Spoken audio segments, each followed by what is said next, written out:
welcome to the In Conversation with Steve Zapp, one of the politest, in fact, the politest booking agent I have ever had the pleasure to correspond and hang out with. Also, one of the most ubiquitous agents in Europe, I would say. Certainly, when I find myself in a small club with maybe a dozen other people, something like Eurosonic, it's likely to be that one of those 12 people is Steve. And Steve is also an agent for many, many Scottish acts. Most famously, perhaps Biffy Clyro, with whom he's been for a very long time, pretty much since the beginning, and we'll be covering all of that. Steve, welcome. Thanks for coming to take part in our Would Have Been Wide Days day. What was the first gig you went to, out of interest? Hi, I think there's four that I remember probably from back in the day. I mean, when I suppose when I was much younger at school, I didn't have a car, and I didn't, I lived in Ashford in Kent, which didn't really have a music scene, so I had to rely on either friends traveling or trains, etc. So I remember going to see Might Be Giants at the Town and Country Club. Also Brian Kennedy at the Borderline, Wonder Stuff and Kingmaker at Brixton Academy. And one I remember, which vividly, was Pete Wiley at the Subterranea, because I managed to miss my train home that night. I think it went to the encore and I didn't want to leave, so I think I did the old sleeping in the train station and getting the early train the next morning, which was obviously interesting at the time. And you went to study, was it human geography at Reading University? Is that right? Yeah, I suppose I had a love of geography, and it was a subject I was that, and I suppose maths and economics I was really better at than for most other things. And a lot of people get very confused by human geography and ask what that is. And for anybody, I suppose it's more the socio-economic side, study of people, places, retail, tourism, rather than, I suppose, mountains and rivers, shall we say. And is that where you got your first break in the music industry then, while you were a student? Well, I suppose when I was at school, I had a hospital radio show, which I was really interested in. And when I went to university in Reading, I had a bit, I played a lot of football at the time, and had a bit of a knee injury, which meant I did less of that. And so I was writing a bunch of articles for my student newspaper, music reviews. I went to a load of shows. I was the kid who kind of went to a show, bought the T-shirt, met the band afterwards, kind of apologized to them, set for the maybe 120 people in the room or something, and then found out probably that was one of the highest selling shows of the tour, etc. But yeah, and I tried to get involved, I suppose, with music somehow, which was, I tried the technical committee, lighting, etc. And unfortunately, that side of it really isn't my forte.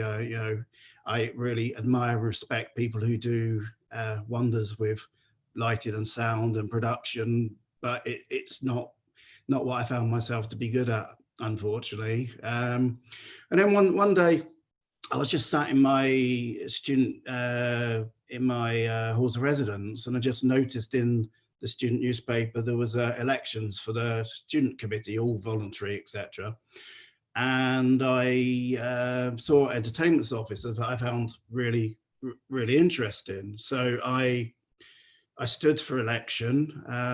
The entertainment manager had his own kind of candidate at the time that he wanted to win, that was one of his tech crew, I suppose. And somehow I managed to win, which was, obviously pretty amazing. That night was, an amazing night until I was walking down the corridor and one of the Ents crew punched me in the stomach, which was kind of eye-opening to how things would be. And not long after that, the Students' Union found itself a huge amount of money in debt. It had taken on a lot of buildings work, and entertainments had taken on professional staff and had asked if they could loss lead to make the venue a name, which they did, but nobody capped how much they could lose. So entertainments was hated by, all the Student Union money from the start of the year was not in an escrow account. So the bank called all the money in against the debt. And so entertainments was hated by, the rugby club, the sailing club, nearly everybody. So it was a real. So it's a bit of a poisoned chalice then. I mean, did you? I believe that your first sort of couple of calls weren't exactly what you'd envisaged either as an entertainments officer. No, we had a, the good thing is, there was a lot of really great events had been there, but obviously, as I said, the budget was a bit tough. So the building had I think it was 1,400 capacity, but the main hall held technically on the license 1,100.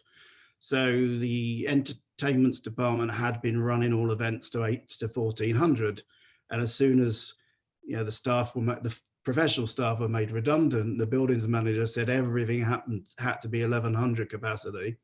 So two of the first calls I had to make were one of them was to Paul Boswell, telling him that I had to cancel an EMF show, and the expletives that were in his side of that call were pretty impressive, and that was certainly eye-opening as well. And the other one was Pot Will Eat Itself show. So, two sold out shows, telling the agents that they couldn't happen was not a good baptism, really. And after you graduated, you actually worked as an economic consultant for a couple of years. I mean, how did you get back into music? I mean, how did you find yourself working in music again? Well, yeah, I was doing the economic consultancy work. I was, commuting from Kent still, and I enjoyed it, but I still love music, and I would go to a lot of concerts. Still, I was probably, once I did get to move to London, I was probably out at clubs 5, maybe 6 nights a week until the early hours. Just enjoying music. And one day I was outside a show. I remember it being at the Astoria, and there was a member of a band flyering for his shows, and we just got chatting whilst we're outside. And he said, he was interested in what I'd done with music up to that point, and they were looking for a manager, and what did I think? And I really liked the band. I said, and I ended up managing the bands, booking shows for them, and obviously started to try and have meetings with record companies and trying to get them a record deal and learning a bit more about other sides of the business, really. And so you ended up essentially going into management, didn't you? Which I think maybe surprises some people, because anyone that's known you more recently just think of you as not just, but would just think of you as an agent rather than a former manager. I was managing a couple of bands. Also around that time doing some work for a couple of other magazines. One of the bands managed to book a bunch of shows for, I was driving. I remember there was one run where I think I drove them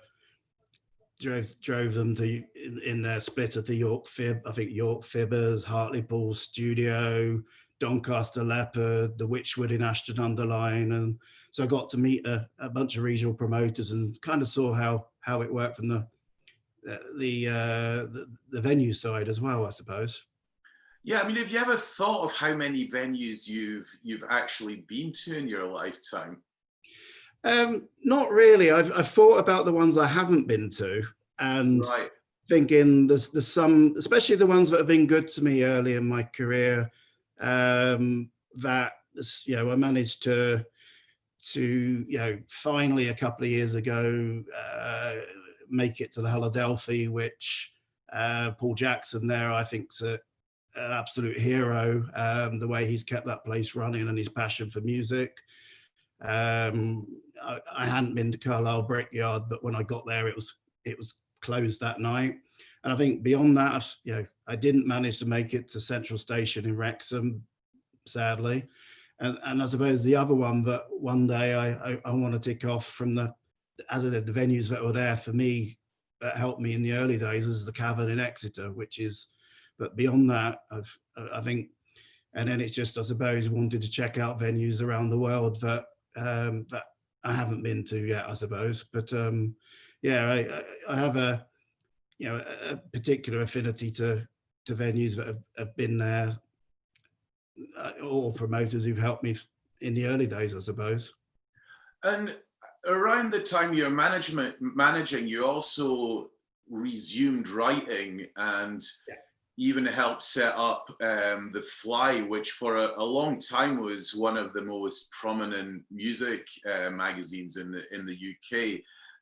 Tell us a little bit about that. I mean, how did you end up being both a manager and a music editor? Well, I was managing some bands, and then I can't quite remember how the connection happened, but B. Rozzo, who was running the Barfly at the time, which had just going through a name change from Splash Club. You know, it was kind of the organisation that really was helping out in London, at least small bands break. You know, Oasis came through. Yeah, they used to be based at the Water Rats, and then I set up the magazine with him and was the first editor. I remember that being a really interesting time. You know, the first interview that I did, which was on the front cover, was with Kelly Jones from the Stereophonics, which was really, really interesting, and that was a really, really good time. And, you know, honestly, our circulation increased, and there was a lot more pressure based on bringing in advertising revenue, and I was getting, I suppose, more pushed in that direction, which wasn't really my forte. I preferred the writing, the connection with the artists, and that side of things. So yeah, but it was a great time. And yeah, I believe you wanted to be an A&R, but then suddenly you, rather than being an A and getting into A&R, you then made that switch to becoming a booking agent. How did that happen? Well, I always liked discovering new bands, and that's why I thought the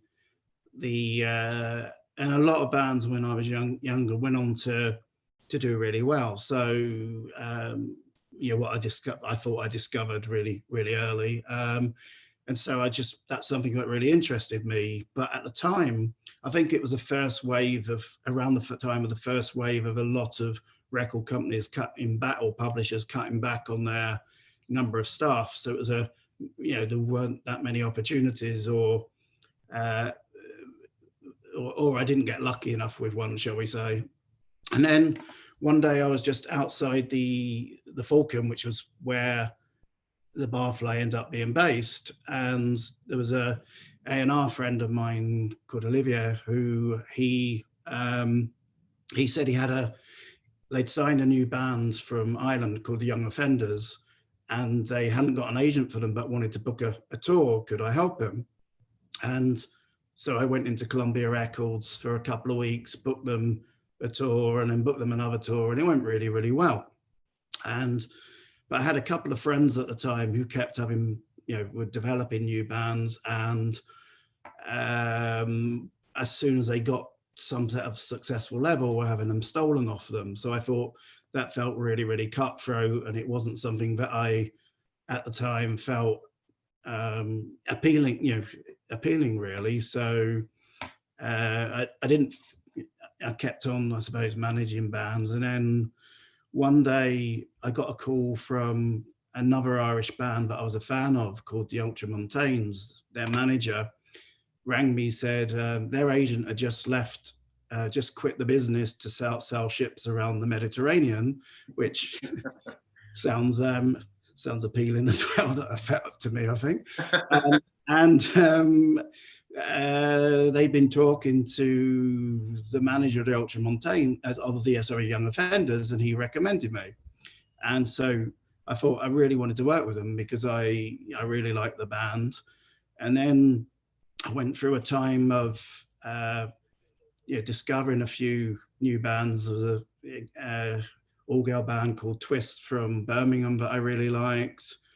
A band called My Vitriol, which was an interesting one because, again, I suppose I was up against a number of other agents who had a lot more experience than me, and it was a little intricacy. I got on well with the manager. One of the other agents who's very successful, I think, was asked at a particular show not to go in the dressing room to see the band, until after the show.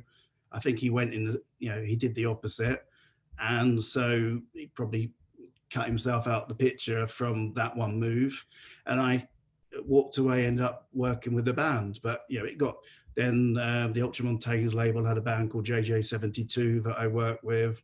And then it got to a point again that those two bands, My Vitriol and JJ72, I suppose, got to a point where they probably had, and I think thinking about it realistically now, at the time did need somebody with a bit more experience, especially on the international level. Which so I was again still, I was booking bands from home. I had a young work experience person helping me. To this day, I'm very grateful for his support, booking from my house. It was a guy called he was a promoter in Weymouth, who I thought was very talented. A guy called Sean Adams, who runs Drowned in Sound, and gone on. I've been really happy how successful he's been.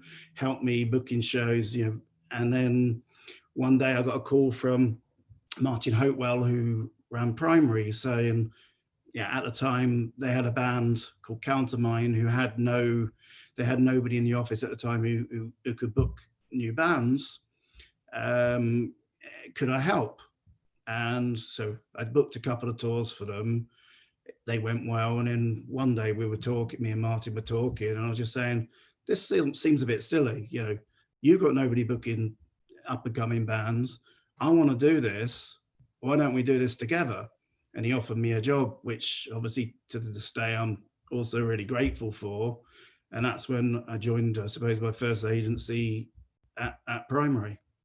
So, I mean, would you say there's been someone in, your career, someone like Martin or anyone else that has been really pivotal, that's been there to mentor you or to support you since, either in the early days or since you become an agent?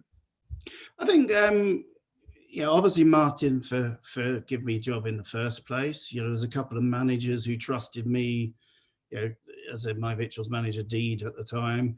Dougie Souness, a couple of Scottish managers, particularly Dougie Souness with Cosmic Rough Riders, and D-Bar with Biffy in the early days, trusted and supported, and Cooper Temple Clause, which we'll probably get onto that one at some point. But and then there was a couple of promoters, a Dutch promoter called Wilhelm, who, and a guy called Dan, who's sadly no longer with us, from Ziget Festival, who, they would come in, whatever agency I was at, they'd come in the office primarily to see senior people, and they'd always sit down with me, give me the time of day. Potentially I might not have even had anything at the time that worked for them, but to me, that they bothered to listen to somebody who was, I wouldn't say young, but young in the business, was, I'll remember forever. So from the early days, yes. Do you think that your mixed background, with having promoted shows as a manager, as a music journalist, do you think that that combination led to you having a different approach to other agents? And do you think that's something that gave you a bit of a lead or a competitive advantage where you perhaps lack the experience of some of the more established agents? I think it meant I had different, I had a wider range of contacts for a start than some people if they're coming straight out of a venue or something, as some people did. And also, I suppose I understood there were other sides to the business, because I think quite agency world and to an extent promoter world back then was a little, and record companies was very much them and us, and it was a little bit, I'd say, I'm saying a little bit, I think a large amount of arrogance of people working in the protector sector, that that's the most important part, etc. And I think knowing what a press agent does, what a radio plugger does, etc., and also having some contacts in those areas could, especially with the younger bands I started with at the time, I could give a little bit more to it than some agents, I suppose. That you've got a certain type of approach. I mean, typically, if you're interested in an act, what would you describe as your first steps? And second question, following on from that, how do you go about discovering or ending up working with specific artists? I think answering the second one for how do you go about. I think there's a number of different ways. A lot of stuff is, especially the longer you do this, is about reputation and word of mouth and connections, and people recommend, getting to know your taste and recommending based on what other sort of acts and what you've done before. Sometimes it's a band recommending another band, sometimes it's another manager having a band or a record company, and every so often it can be a link or a demo or something that you just really, really like. I think, yeah. And do you, when you first make the approaches to an artist, what's generally your first meeting about? What you looking for when you sit down for that first meeting? I think firstly I'll try and find out a little bit about the band, do a bit of research, and that as for me, it's my passion for a band and their music is really, really important. But it's good to know a bit about who the manager is, who the what the team around them is. But that's not going to be my it should perhaps be one of the overriding decisions. But if I believe in a band enough, then a number of the bands I've worked with have been unsigned. Biffy Clyro, Cosmic Rough Riders, Editors, Cortinas were all unsigned when I started working with them, which some people would say some agents will probably only start working with bands when they think they've already got radio, etc. But what I'm looking for, I suppose, people who are passionate and willing to work and put in as much work about their career as I want to do for them, because there are some bands or artists that will go to the ends of the earth to try and get things to work for them and help themselves, and then there's some who are expecting everything to come to them and looking for everybody else to do the work, which I think a band needs to have a strong work ethic as well, in my eyes. What do you find the most challenging aspect of being an agent? Challenging, I think, I would say probably the amount of politics in some decisions with a small p, I suppose, whereby if you want to play a particular festival, it might have you might have a stronger chance if you're with certain promoters, or if you're with certain promoters, you might have a less chance of playing it. Ultimately, I've still got to do the best job for the band and get the best breadth of everything. But it has got, in my eyes, increasingly like that, rather than festivals just booking the best bands for each festival, I suppose. I mean, can you see that changing? That there might be a bit of a loosening of some of the more, I guess, like restraining aspects of booking, and festivals or promoter, but especially bigger promoters imposing more and more restrictions or exclusions. I mean more perhaps for the smaller level artists, not necessarily for the headliners. And do you think that smaller promoters that survive the whole COVID-19, I guess, collapse within the business, do you think that is going to allow them to maybe have a more level playing field, or operate in a more level playing field? I think one thing, I think whenever there's any adversity, I suppose there tends to be always an opportunity for well-run and good indies. So, I suppose, if the issue, I suppose, in this instance of what we're talking about, comes down to, I suppose, cash flow and being, if they can survive in the short term and be innovative with what they do, I think there's definitely an opportunity for them to grow. Maybe not as big next year as they are now, but if they're clever and astute about things, definitely I think there's some huge opportunities there. The same on the promoter front as well.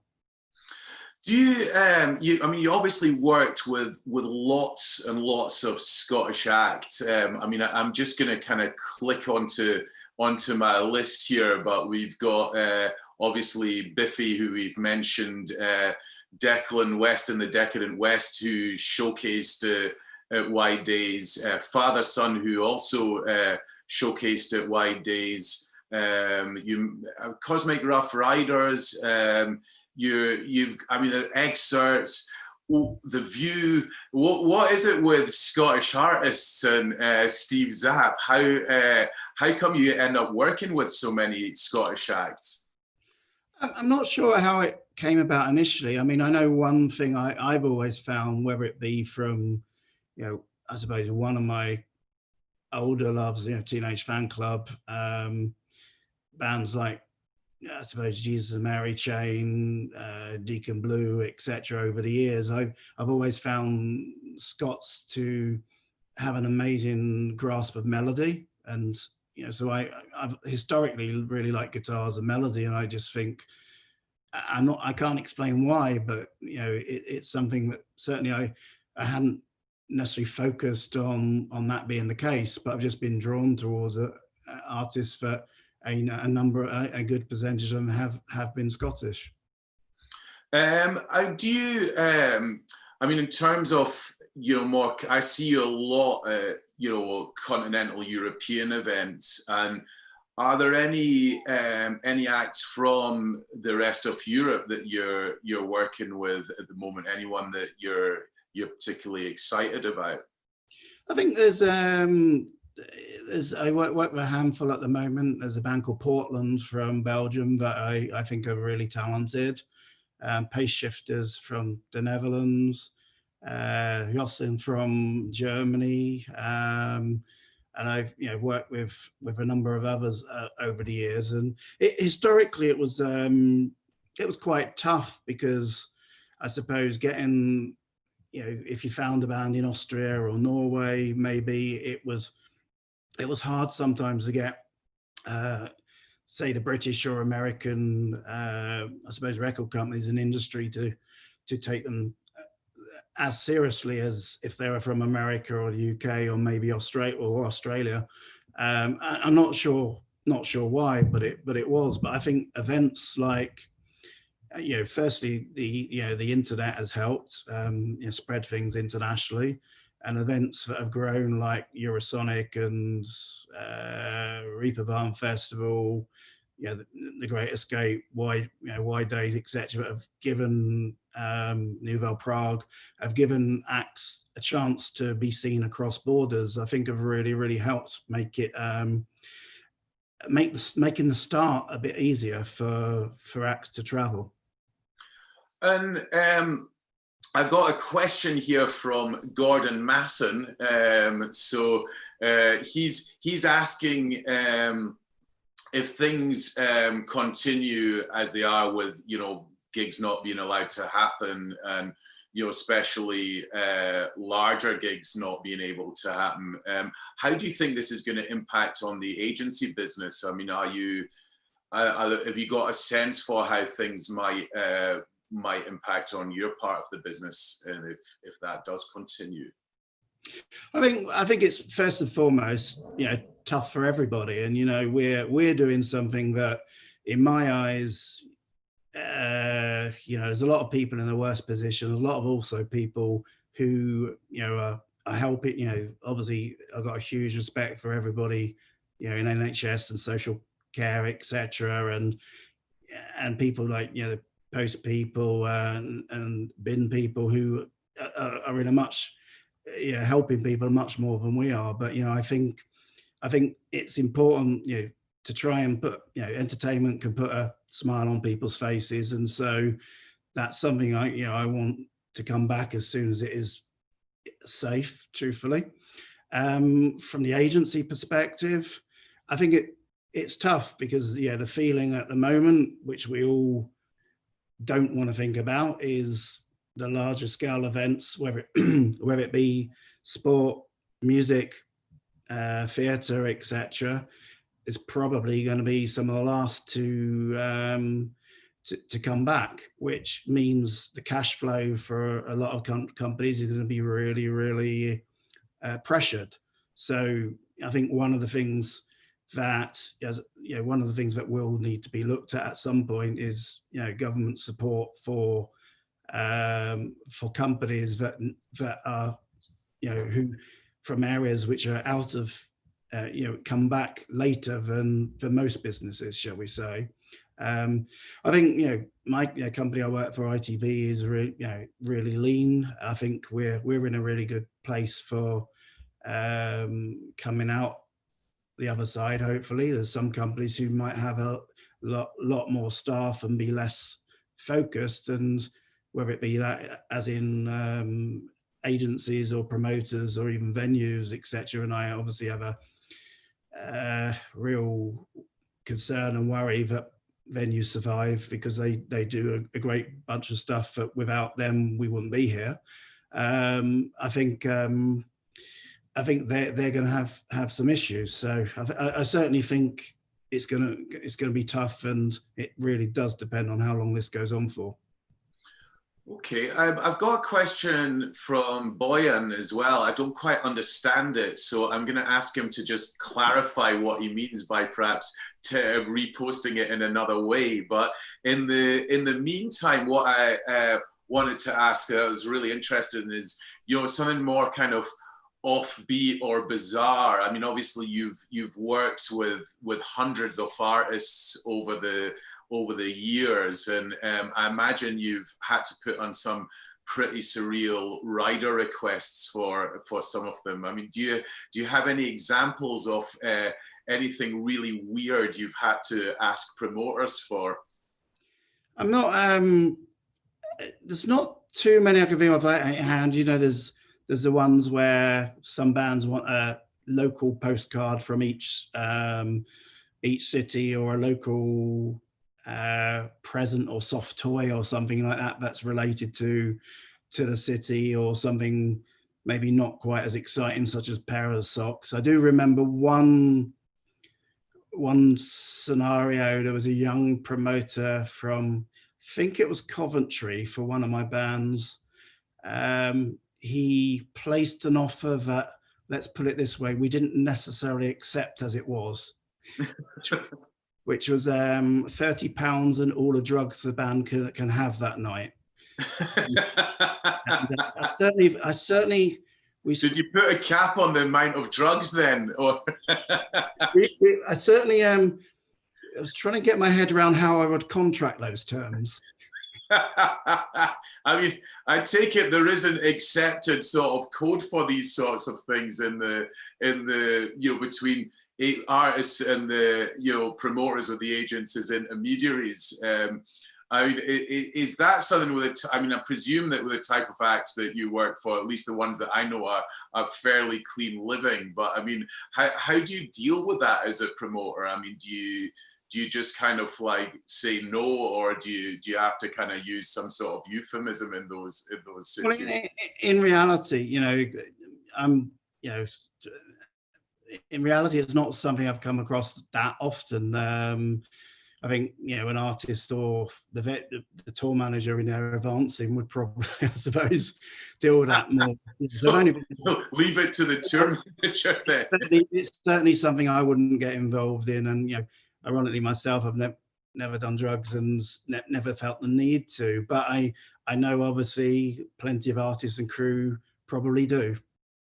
Now, this is the thing. When we were at Eurosonic a few months ago, I bumped into Michael and he was like, God, Steve was up till dawn, but you'll never guess what he was doing. And, we're in Holland, the sort of mind boggles. And then he revealed that you'd been playing chess all night. Is this a sort of part of Steve Zapp that people know about, or is this a regular occurrence that you end up playing chess till dawn at music festivals? That was a bizarre one. It was I think it was having a really good time that night, and I suppose when I was at primary school, I won my school championship a couple of times. I had an interest in chess, but I hadn't played since then, I don't think. But no, it was like playing against a Russian promoter who you could tell was pretty good, and my competitive streak was not going to let him win. So did you win? I think it got to about 6 a.m. and we still hadn't finished the game. It'd been going about 3 hours, so it was pretty. I think we ended up in a bit of a truce.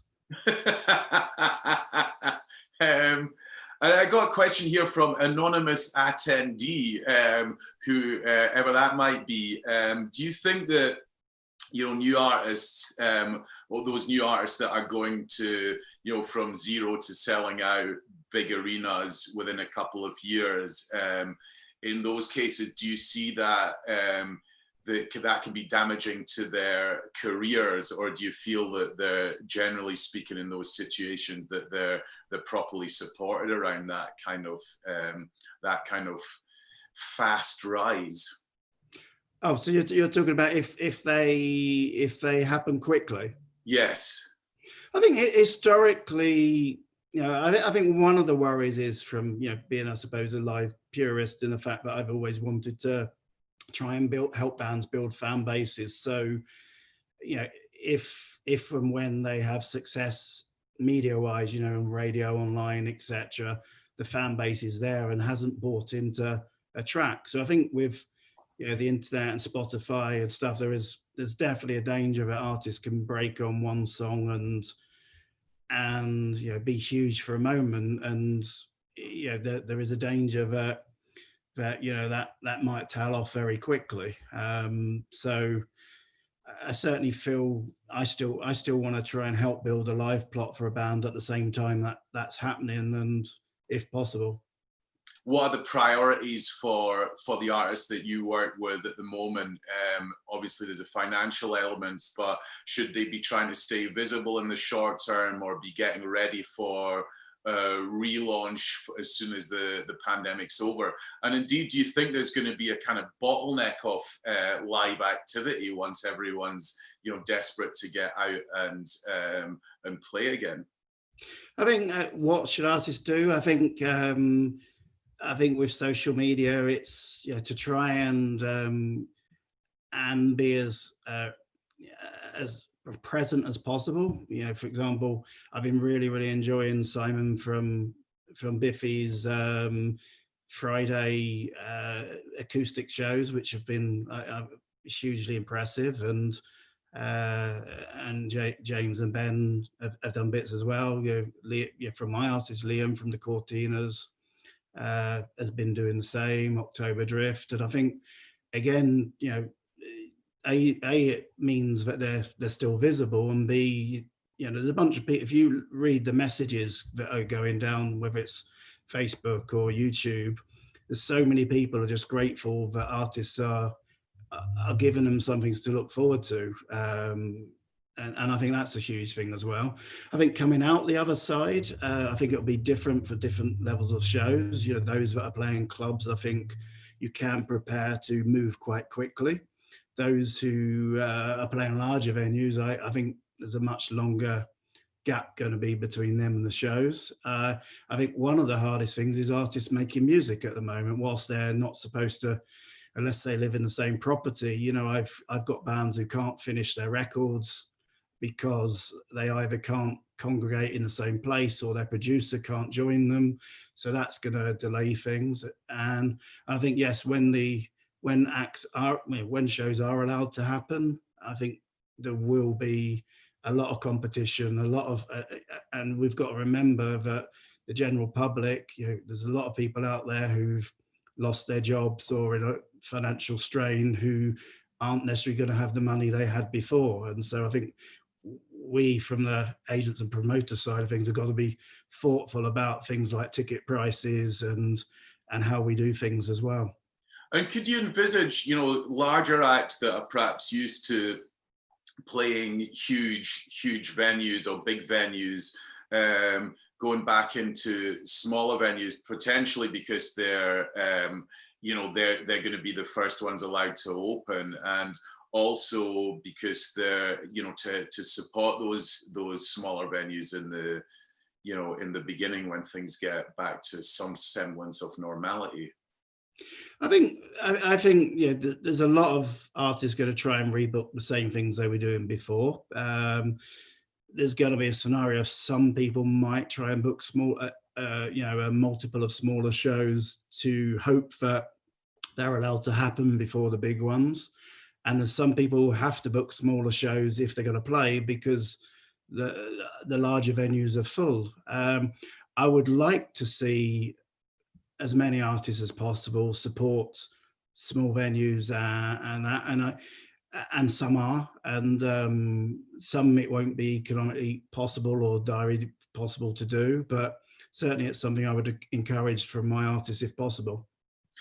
And finally, because I do think we have to wrap up, what's the best way for people to contact you? If an artist wants to get in touch, what should they send to you? How do you like to, be contacted? How do you like to receive music? And personally, I think nowadays probably an email would either sound files or a web link. And I think the important thing in the short term, and I think this goes for most people, whether record companies or agents or promoters, is try and keep the initial contact quite brief, because remembering that some people might check them, get the email on their smartphones and only have a short time to read it. So the longer the initial message, then the harder it is to spend time on it. And if somebody's really interested in your music or following up, then they could follow up and I will ask for more information, etc., if possible. Okay, do you like to see a live video, or is there a sort of way, have you got a preference for how you check the stuff out? Is it a studio recording? I think hearing the music first and foremost. If there's a live video, that's a bonus, especially at the moment, obviously, because I'd normally, if I really like something, go and try and see the show, and so it's an advantage if there is a video, but it's not not fully necessary. Steve, it's been a pleasure. I'm loving your choice of the backdrop, especially given that there's a meteor, or is it a comet? I get mixed up. Passing Earth at the moment, which should be visible for those of you with a clear sky. hopefully you'll be able to join us for Electricity's music quiz. And normally I'd be asking people to give us a round of applause, or give you a round of applause rather, but we can't do that. So I'm just going to do it for everyone else. Thanks very much, Steve, and hope to see you for a beer soon, somewhere nice. Thank you. Cheers.